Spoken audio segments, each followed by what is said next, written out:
Olá, terceiro ano! Vamos à nossa aulinha de língua portuguesa de hoje? Vamos lá, galerinha! Apostila de língua portuguesa nas mãos e vamos à nossa aula de hoje. Hoje a gente vai falar um pouquinho sobre o capítulo 3, Contos Populares. A gente vê aqui algumas imagens do folclore, né? Temos o Saci-Pererê, a mula sem cabeça, né? E outros animaizinhos que fazem parte aí do nosso folclore popular brasileiro. Nós estamos vendo uma pessoa mais velha contando histórias para uma pessoa mais nova, ou seja, os contos populares eles são assim, eles não têm comprovação científica, tá? Eles são passados de geração em geração por pessoas mais velhas para as mais novas, tá? São histórias contadas sem comprovação. A gente chama de contos. Aí as perguntinhas dizem assim: os elementos dessa cena representam o quê? Então, representam os animais do folclore brasileiro, né? Alguns animaizinhos que fazem parte aí do folclore. O que é um conto popular? Você já ouviu ou leu sobre algum? Então, um conto popular são histórias contadas, né, de região em região, sempre contadas pelos mais velhos, tá? E transmitida para as pessoas mais novas. Normalmente são histórias do folclore brasileiro. Quem é o autor de um conto popular? Não existe um autor em específico. Normalmente as histórias são contadas pelas pessoas, tá? E aí, de boca em boca, ela vai criando fama e vai ficando conhecida. Como você acha que um conto popular fica conhecido? De uma pessoa contando para outra, tá? Aí, esse conto fica conhecido. Observe a capa do livro, Jabuti Sabido e o Macaco Metido. Ana Maria Machado. Jabuti Sabido e o Macaco Metido, né? É o nome da história. Ana Maria Machado é a autora dessa história. Os desenhos foram feitos por Raul Gastão, né? E a editora é Alfaguara, certo? Todos esses dados ficam aqui, ó, né? Nesse espacinho aqui na apostila, mas todos eles são contidos na capa do livro, certo? Aqui vai falar um pouquinho sobre a autora. Então, Ana Maria Machado nasceu em Santa Teresa, Rio de Janeiro, em 24 de dezembro de 1941. É jornalista, professora, pintora e escritora. Foi uma das fundadoras, em 1980, da primeira livraria infantil do Brasil, a Malas Artes, que existe até hoje. Já publicou mais de 100 livros e é considerada uma das mais completas editoras do Brasil, escritoras do Brasil, tá?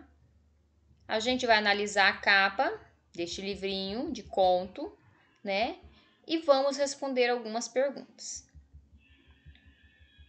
Vamos lá. Qual é o título do livro? Então, a gente sabe que o título do livro é O Jabuti Sabido e o Macaco Metido. Então, letra A. Quem é a autora do livro? Então, a gente sabe que a autora é Ana Maria Machado, letra B. Tá? A editora que publicou o livro, a gente grifou aqui, ó, Alfaguara, né? Essa daqui é a editora, letra C. Quem é o ilustrador? Quem fez os desenhos? Então, aqui tá, ilustrações de Raul Gastão, letra D. Certo? Observando a capa, o que mais você consegue saber sobre o livro? Então, a gente olha a capa do livro e a gente percebe que o livro vai contar sobre um jabuti, que tem cara de inteligente e que parece inteligente porque ele carrega vários livros, então, ou seja, ele gosta de ler, certo? E um macaco que tem cara de palhaço e que pela cara dele ele é bastante sapeca, né? Bastante engraçado, tá? Muito esperto. Agora escreva um texto contando como você imagina a história do jabuti sabido e o macaco metido. Então você vai imaginar, vai olhar a capa do livro e vai tentar me contar o que você acha que acontece aí nessa história, tá? Do jabuti sabido e o macaco metido, tá bom? Você vai usar a sua imaginação. Essa resposta é sua. Vamos lá, vamos ler esse texto aqui de Ruth Rocha. Todo mundo já leu uma porção de histórias de macaco e jabuti. Nosso folclore está cheio delas. E nossos escritores têm escrito várias dessas histórias que pertenciam originalmente à nossa tradição oral. Só que esta história de Ana Maria Machado traz uma grande novidade. Esta é uma história original, quer dizer, essa foi Ana quem escreveu, quem inventou, mostrando o grande conhecimento que ela tem do folclore brasileiro e, ao mesmo tempo, a sua grande criatividade. Então, a gente sabe que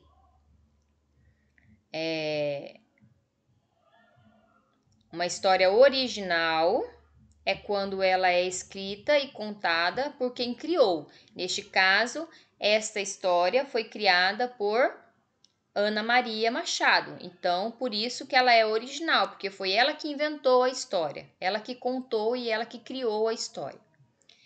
Nessa história, a gente encontra aquele mesmo jabuti que conseguiu vencer a lebre numa célebre corrida, defrontando-a com os outros animais que veem na sua lentidão um grande defeito. E encontramos o mesmo macaco que povoa tantas histórias populares. O macaco e a velha, macaco que vai para Angola, macaco que mete a mão em cumbuca. Dessa vez, se defrontando com o jabuti que, como já se viu, de bobo não tem nada. E o que resulta é uma história saborosa, maliciosa, engraçada, como só uma autora do nível de Ana Maria Machado conseguiria contar. Então, Ruth faz uma crítica à história de Ana Maria Machado. A quarta capa de um livro serve, em outras coisas, para informar os leitores sobre a obra, fazer comentários sobre o autor, quem criou a obra, e convencer os leitores a lerem o livro depois de apresentar um resumo que jamais conta o fim da história. Deixa a pessoa na curiosidade. Aqui você vai, olhando a capa lá, tá, da história, você vai desenhar os personagens principais. Quem são? O macaco e o jabuti, tá? Então, o macaco e o jabuti são os personagens principais da história. O jabuti sabido e o macaco metido. Então, aqui você vai representar através de desenho. Qual é o objetivo da quarta capa? Entre essas alternativas aí, então a quarta capa tá aqui, ó, os objetivos dela, ó. Informar os leitores sobre a obra, fazer comentários sobre ao autor ou convencer os leitores para lerem a obra. Vamos achar a resposta então aqui. Então, informar o fim da história do livro? Não, né? Lá fala que não fala o fim da história. Informar quantas páginas tem o livro? Também não.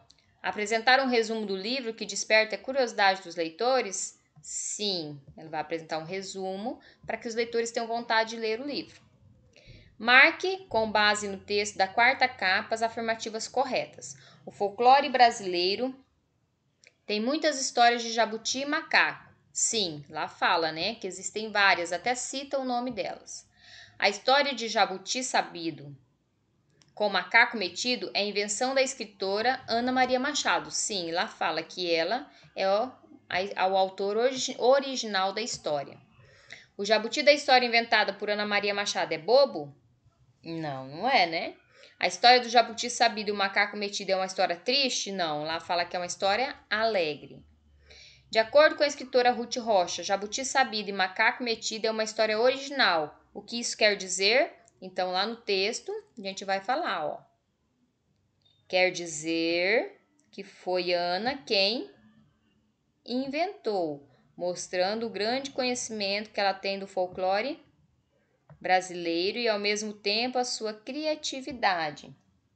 Então, essa daí é a pergunta número 4. Depois, ao ler o texto da quarta capa do livro, você ficou curioso para ler a história? Comente a sua opinião. Então, aqui você vai responder se sim e se não, tá? E o porquê. Agora, nós vamos aprender sobre mais um sinal de pontuação, os 2 pontos. Vamos ler o trecho, né? E vamos ver onde ele está sendo usado. Vamos lá. Só que esta história de Ana Maria Machado traz uma grande novidade, 2 pontos. Então aqui, ó, ele colocou 2 pontos porque ele falou que tem uma novidade. Então, qual é a novidade? Ele vai responder, né, a dúvida. É uma história original, que quer dizer esta foi Ana quem inventou, mostrando o grande conhecimento que ela tem do folclore brasileiro e, ao mesmo tempo, a sua grande criatividade. Então, aqui explicou o que a primeira parte quis dizer, por isso recebeu 2 pontos. No trecho apresentado, esse sinal de pontuação, os 2 pontos, serve para indicar que algo será explicado, tá? Então, os 2 pontos vêm antes da explicação.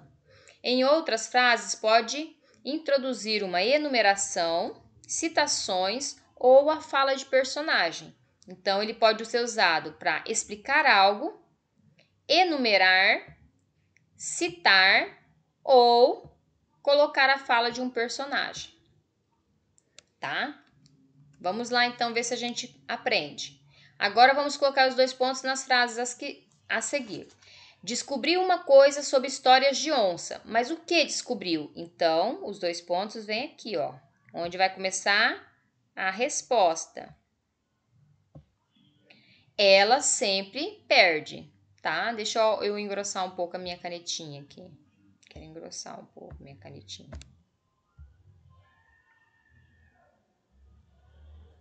Ok? Vamos lá. A professora pediu o seguinte. 2 pontos. O que a professora pediu? Vamos ver. Né? 2 pontos. Aqui é bom que só relar ela já fica. Pesquisar na biblioteca textos sobre macacos e jabutis. Isso mesmo. Os 2 pontos vai ali em seguinte. A próxima. Imagine que susto. Susto do quê? Aí vai contar. Deixa eu colocar aqui. Aí ele vai contar o que se assustou. Alguém está tranquilo no seu barco, pescando no rio à noite. De repente, um enorme peixe salta para fora d'água. Letra D. A viagem foi ótima. Então, ele fez uma afirmação que a viagem foi ótima e agora ele vai explicar o porquê. Conhecemos lugares novos e fizemos novos amigos. Letra E. Animais já enganados por macacos nas histórias. Quais são os animais já enganados por macacos nas histórias? Então, vai matar a curiosidade de quem está lendo. Um jabuti, 2 onças e um lagarto. Tá? Então, o 2 pontos, ele vem quando vai se explicar algo, certo? Quando vai se enumerar algo, em citações ou em falas de alguns personagens. Vamos lá. Aqui você é que vai completar. A aula foi legal, 2 pontos. Que pena que acabou, né? Ponto final. Tenho muitos livros, mas gosto de ler de histórias infantis. Você vai continuar a frase, isso aqui é você que vai fazer. Aqui a professora está dando só exemplos, tá? Combinamos o seguinte, eu cuido de você, você cuida de mim. Então, são exemplos para vocês completarem as frases, mas a frase é de vocês. Vocês podem fazer ela com as frases, com as palavras que vocês quiserem. Agora, leia um conto popular chamado O Bicho Folharal. Esse conto é bem legal. Vamos lá. Cansada de ser enganada pela raposa e de não poder segurá-la, a onça resolveu atraí-la à sua furna. Furna, né? É a caverna, tá? Fez para esse efeito correr a notícia de que tinha morrido e deitou-se no meio de sua caverna, fingindo-se de morta. Todos os bichos contentes vieram olhar o seu corpo. A raposa também veio, mas meio desconfiada, ficou olhando de longe. E por trás dos outros animais gritou: Minha avó, quando morreu, espirrou 3 vezes. Espirrar é o sinal verdadeiro da morte. A onça, para mostrar que estava morta de verdade, espirrou 3 vezes. A raposa fugiu às gargalhadas. Furiosa, a onça resolveu apanhá-lo ao beber água. Havia seca no sertão e somente uma cacimba, ao pé de uma serra, tinha ainda um pouco de água. Todos os animais selvagens eram obrigados a beber água ali. A onça ficou à espera da adversária, junto da cacimba, dia e noite. Nunca a raposa sentiu tanta sede. Ao fim de 3 dias, já não aguentava mais. Resolveu ir beber água, usando de uma astúcia qualquer. Achou um cortiço de abelhas, furou-o e com o mel que dele escorreu, untou todo o seu corpo. Depois, espojou-se no monte de folhas secas, que se pregaram aos seus pelos e cobriram-na toda. Imediatamente foi a cacimba, a onça olhou-a bem e perguntou: Que bicho és tu, que não conheço, que eu nunca vi? Sou o bicho folharal, respondeu a raposa. Podes beber. Desceu a rampa do bebedouro, meteu-se na água, bebendo-a com delícia, e a onça lá de cima, desconfiada, vendo-a beber demais, como quem trazia uma sede de vários dias, dizia: Quanto bebes, folharal? Mas a água amoleceu o mel e as folhas foram caindo às porções. Quando já havia bebido o suficiente e a última folha caíra, a onça reconhecera a inimiga esperta e pulara ferozmente sobre ela, mas a raposa conseguiu fugir. Que legal, né? A raposa tentou enganar a onça, mas a onça mais esperta, mais astuta, né, conseguiu ainda descobrir que o bicho folharal era a raposa. Aí aqui tem os significados, né? Furna, caverna, como a professora falou. Cacimba é um poço d'água. Untar é aplicar alguma substância, né?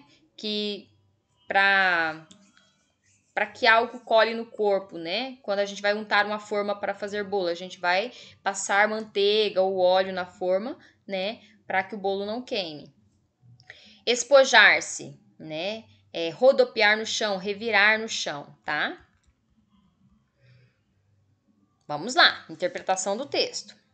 Para tentar capturar a raposa, como a onça a atraiu para sua caverna? Ó, nós vamos aqui em cima, ó. Fez para esse efeito correr a notícia que tinha morrido e deitou-se no meio de sua caverna. Essa aqui é a número 1. Leia este texto. As onças sempre caçam em duplas ou em grupos de 3, seguindo uma tática silenciosa. Elas se aproximam da presa utilizando arbustos e plantas como esconderijo. Parte do grupo fica escondida, esperando para dar o bote, enquanto a outra espanta os animais em direção à emboscada. De acordo com o primeiro parágrafo do texto, o bicho folharal, por que a onça tentou capturar a raposa de uma maneira diferente da descrita no texto? É porque a raposa enganou a onça várias vezes, né? E aí a onça queria também conseguir enganar a raposa, tá? Por isso que ela tentou fazer dessa forma, né? Dizendo que estava morta. Onde a onça tentou capturar a raposa pela segunda vez? Então, ela tentou capturar numa cacimba, né, ao pé da serra. Vamos achar lá no texto, lá onde é que fala, ó. Vamos achar aqui. Furiosa, a onça resolveu apanhar ela bebendo água, ó. Havia uma seca no sertão e somente uma cacimba ao pé da serra tinha ainda um pouco de água. Então, essa daqui é a número 3. Né? Número 4. É para circular o que a raposa utilizou para disfarçar e conseguir escapar da onça. Então, ela usou as folhas, né? Certo? E o que mais que ela usou? O mel das abelhas, não é verdade? Aqui, a raposa, geralmente caracterizada nos contos como um animal muito esperto, astuto e que sempre tenta se dar bem. E a onça? Como você a caracterizaria? Então, a onça, ó, o texto que fala, ó. Quando já havia bicho suficiente, espermiga esperta e pulara feroz. Então, a onça é feroz, ó. Palavrinha aqui, ó. Feroz, né? e astuta. A onça é astuta, tá? Vamos ver aqui onde que eu acho que...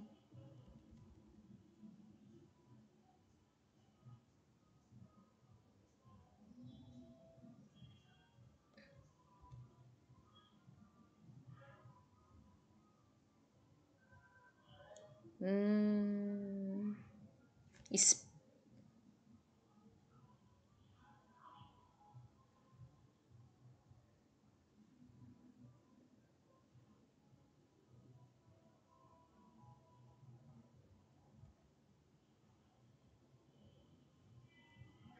Desconfiada, ó.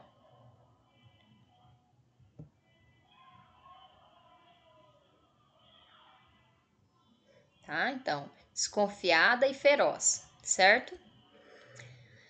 Discuta com um colega que outra solução a raposa poderia ter encontrado para conseguir beber água. Ah, eu acho que ela poderia ter pedido desculpa para a onça, né? Prometido que não iria mais fazer as armações que ela fazia com a onça e as duas poderiam ter ficado amigas, certo? Assim, ela teria então evitado que a onça ficasse com tanta raiva e quisesse se vingar dela, né? Hoje a gente fica por aqui, tá? A gente continua na próxima aula. Um beijinho para vocês, certo? E boa tarefa. Vamos lá. Boa noite também. Deus abençoe.